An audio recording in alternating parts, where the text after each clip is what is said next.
안녕하세요. 오늘 강의에서는 필립스 곡선으로 알려진 거시경제 모형에 관해 이야기하겠습니다.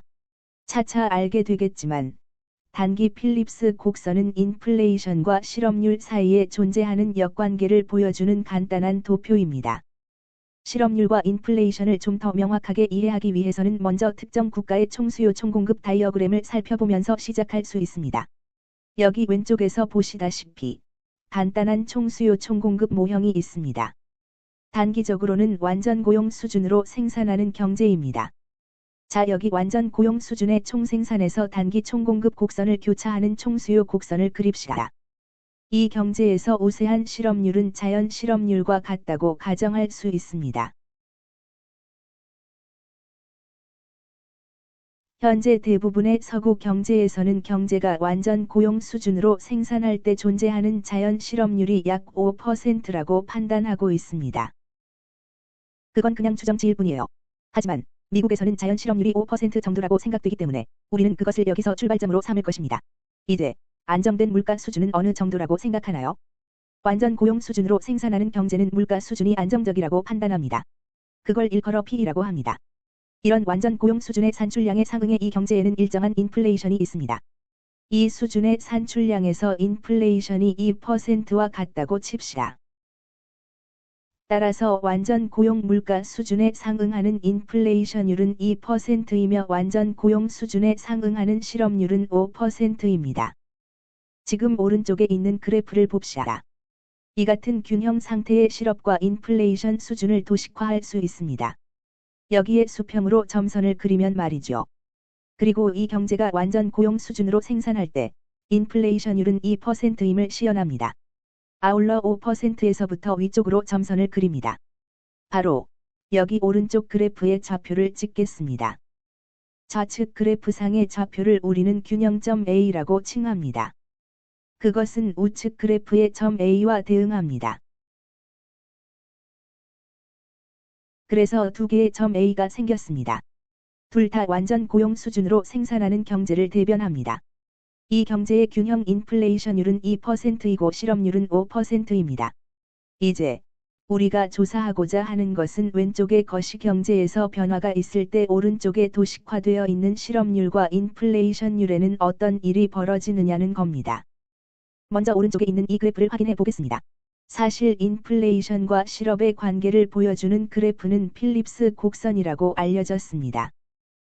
1800년대 영국에서 이 같은 관계를 처음 관찰한 경제학자 A.W. 필립스의 이름을 따서 명명했습니다. 그래서 우리가 볼 필립스 곡선은 인플레이션과 실업 사이의 관계를 보여줍니다. 하지만 둘 사이 관계를 관찰하기 위해서는 한 나라의 경제에서 무언가 변화가 있어야 합니다. 다시 오른쪽의 그래프를 봅시다. 자, 주택시장 거품으로 인해 가계의 부가 증가하고 자신감이 상승하며 가계의 소비가 확대되어 이 경제의 총수요를 AD에서 AD1로 증가시켰다고 칩시다.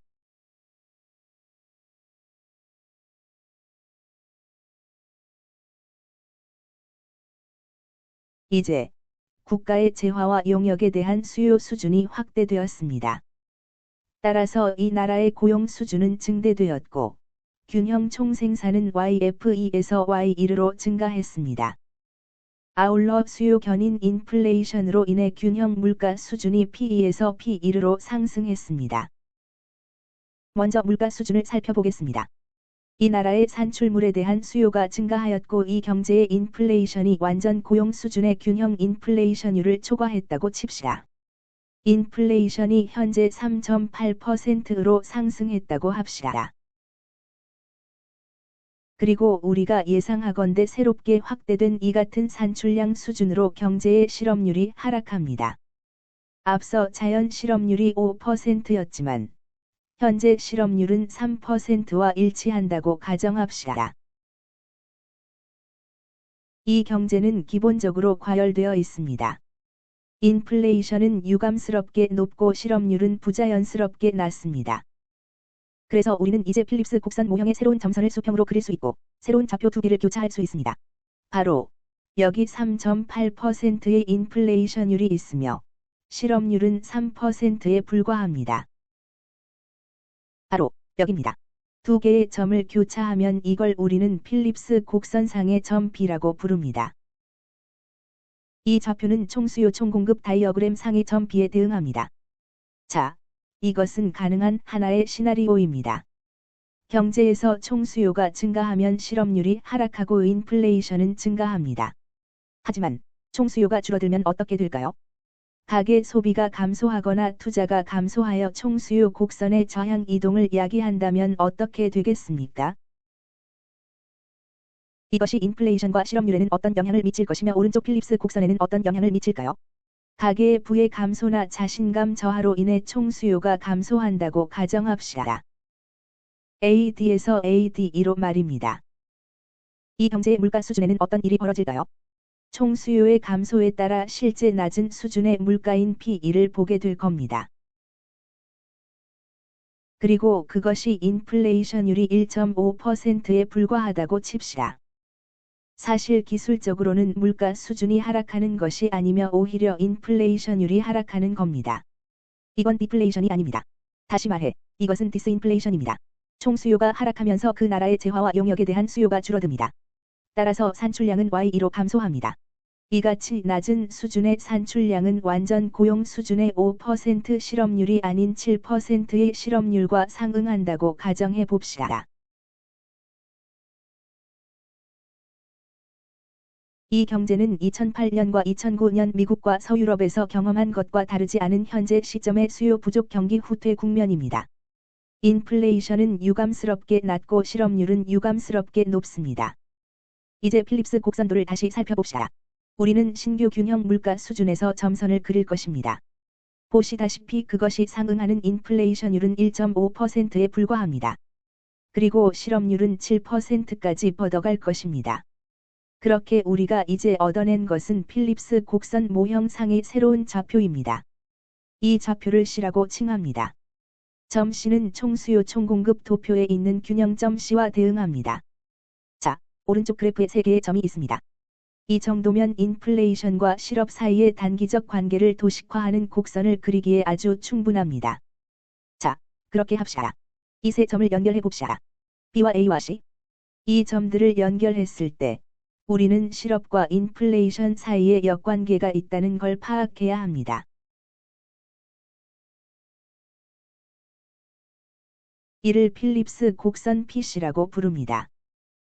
이런 역관계가 무엇을 설명해 주나요?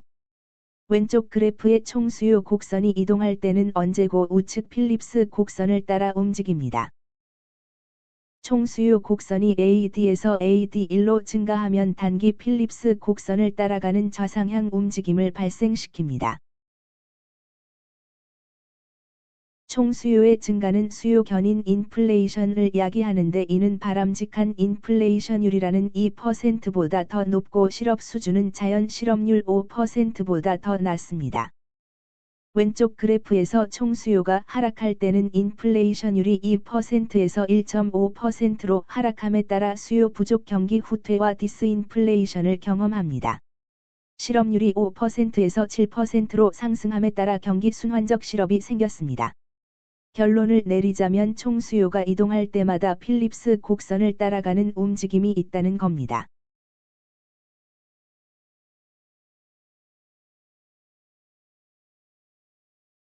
총수요의 이동은 필립스 곡선을 따라가는 움직임을 발생시키는데 이는 그 자체로 국민 경제에서 인플레이션율과 실업률 사이에는 역관계 내지 반비례 관계가 있음을 보여줍니다. 자, 이제 왼쪽 그래프에서 총수요가 이동하는 게 아니라 총공급이 이동한다면 어떤 일이 일어날지 살펴보겠습니다. 총공급의 이동이 필립스 곡선에 어떤 영향을 미칠까요? 여기 새로운 총수요 총공급 모형과 새로운 필립스 곡선 모형이 있습니다. 이 모형 속 경제는 다시 말하지만 완전 고용 수준으로 생산하고 있고 안정된 물가 수준 P가 공존합니다. 자, 이번 학습의 앞부분에서는 총수요가 이동했을 때 어떤 일이 벌어지며 그 총수요의 이동에 상응해 우하향 필립스 곡선을 따라가는 움직임은 어떤지 살펴보았습니다. 다음으로 나는 총공급이 이동하면 어떤 일이 벌어질지에 관해 이야기하고자 합니다. 그 나라 생산자들의 평균 생산 비용의 변동을 가져오는 그 어떤 것이든 총공급에 영향을 미칠 겁니다. 예를 들어 음의 공급 충격 같은 것이 존재하면 한 나라의 기업 생산 비용이나 에너지 비용 또는 운송 비용을 상승시키면서 소위 음의 공급 충격이 생기게 되고 단기 공급 곡선을 SRAS1로 저항 이동하게 만듭니다. 자, 음의 공급 충격이 경제의 물가 수준과 고용 수준 혹은 산출량 수준에 어떤 영향을 미치게 됩니까?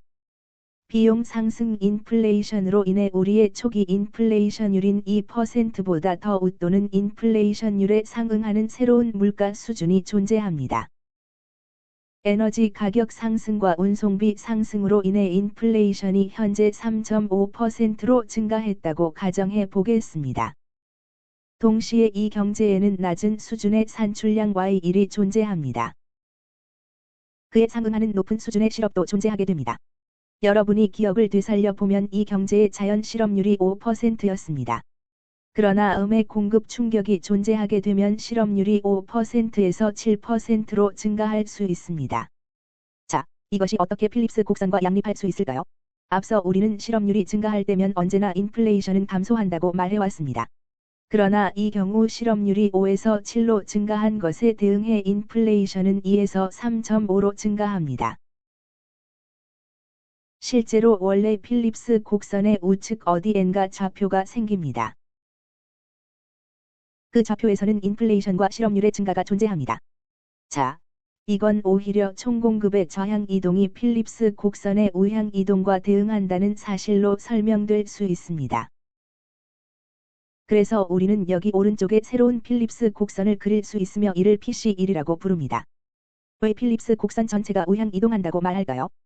이게 말이 되는 것이 왼쪽 곡선에서 당장의 총 수요가 AD에서 AD1로 증가하게 되면 우리는 수요 견인 인플레이션과 낮은 실업률을 경험할 겁니다. 이는 새로운 필립스 곡선을 따라가는 저상향 움직임과 조응하게 됩니다. 반면에 총 수요가 AD2로 감소한다면 인플레이션이 감소하고 실업이 증가하게 될 것이고 우리는 새로운 필립스 곡선을 따라가는 우하향 움직임을 보게 될 겁니다. 따라서 기본적으로 총공급 곡선의 이동은 필립스 곡선의 이동과 호응 관계입니다.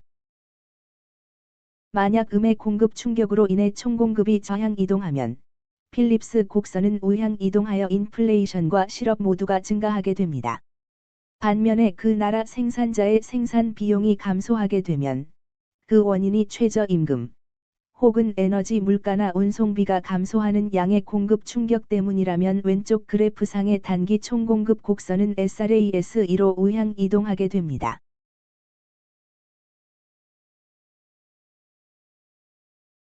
이렇게 총공급 수준이 증가할 때 그 나라 기업은 자사 생산물을 낮은 물가 수준인 P1에 맞춰 판매할 수 있습니다.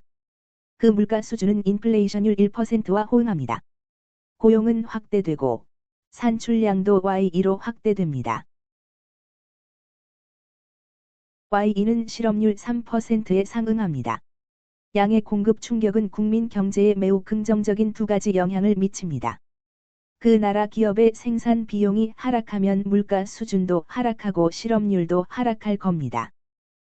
이제 실업률 3%와 인플레이션율 1%가 존재하면서 원래 단기 필립스 곡선의 왼쪽에 새로운 필립스 곡선이 생깁니다. 이제 새로운 필립스 곡선 PC2가 존재합니다. 당연히 새로운 필립스 곡선이 생겼습니다. 당장에 무언가 총수요 증가를 유발했다면 수요 견인 인플레이션과 더 낮은 실업률로 인해 새로운 필립스 곡선을 따라가는 저상향 움직임을 발생시킵니다.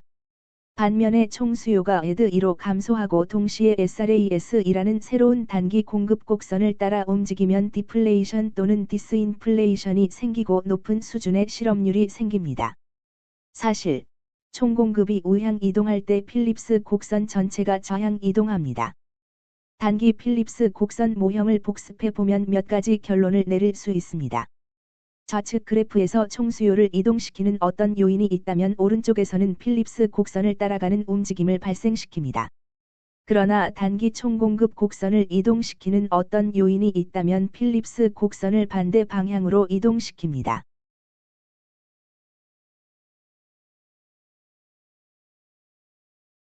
총공급의 저향 내지 내향 이동은 전체 필립스 곡선을 우향 이동시키며 인플레이션과 실업을 증가시킵니다.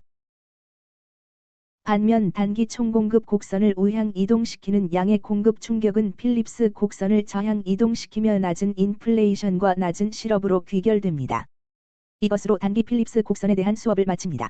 그리고 다음 영상 수업에서는 장기 필립스 곡선에 관해 이야기하고 장기적으로 존재하는 인플레이션과 실업의 관계를 살펴보겠습니다. 여기서 말하는 장기란 모든 물가와 임금이 총수요와 총공급의 균형 수준으로 조정될 만큼 충분한 시간이 지난 시점입니다.